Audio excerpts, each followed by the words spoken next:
My father was a St. Bernard, my mother was a collie, but I am a Presbyterian.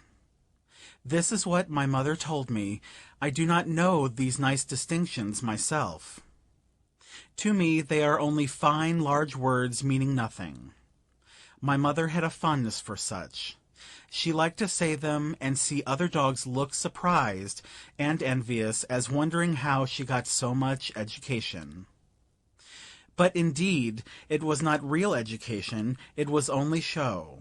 She got the words by listening in the dining room and drawing room when there was company, and by going with the children to Sunday school and listening there.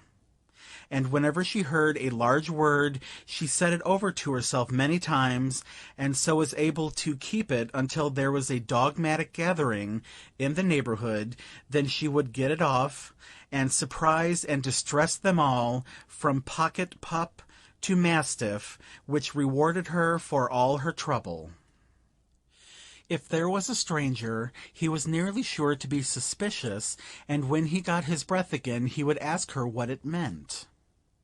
And she always told him. He was never expecting this, but thought he would catch her, so when she told him, he was the one that looked ashamed, whereas he had thought it was going to be she.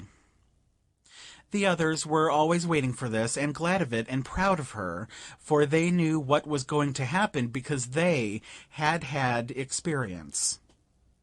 When she told the meaning of a big word, they were all so taken up with admiration that it never occurred to any dog to doubt if it was the right one. And that was natural, because for one thing she answered up so promptly that it seemed like a dictionary speaking, and for another thing, where could they find out whether it was right or not?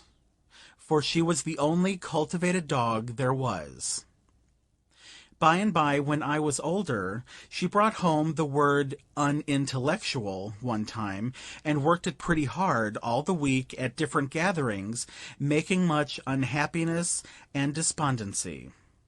And it was at this time that I noticed that during that week she was asked for the meaning at 8 different assemblages, and flashed out a fresh definition each time, which showed me that she had more presence of mind than culture, though I said nothing, of course. She had one word which she always kept on hand and ready like a life-preserver, a kind of emergency word to strap on when she was likely to get washed overboard in a sudden way. That was the word synonymous. When she happened to fetch out a long word which had had its day weeks before, and its prepared meanings gone to her dump pile, if there was a stranger there, of course it knocked him groggy for a couple of minutes. Then he would come to, and by that time she would be away downwind on another tack, and not expecting anything. So when he'd hail and ask her to cash in, I, the only dog on the inside of her game, could see her canvas flicker a moment, but only just a moment.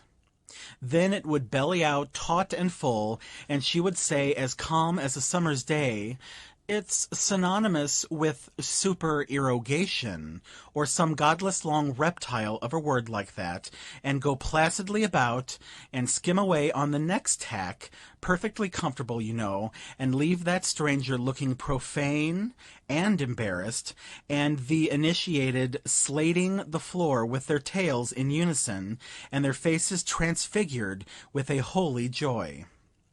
And it was the same with phrases. She would drag home a whole phrase, if it had a grand sound, and play it 6 nights and 2 matinees, and explain it a new way every time, which she had to, for all she cared for was the phrase.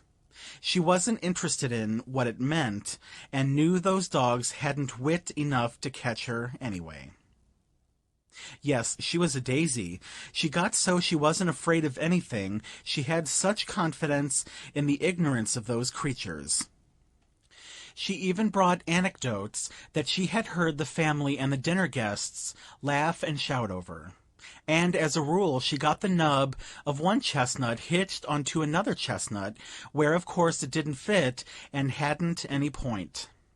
and when she delivered the nub, she fell over and rolled on the floor and laughed and barked in the most insane way, while I could see that she was wondering to herself why it didn't seem as funny as it did when she first heard it. But no harm was done. The others rolled and barked too, privately ashamed of themselves for not seeing the point, and never suspecting that the fault was not with them, and there wasn't any to see. You can see by these things that she was of a rather vain and frivolous character. Still, she had virtues, and enough to make up, I think. She had a kind heart and gentle ways, and never harbored resentments for injuries done her, but put them easily out of her mind and forgot them.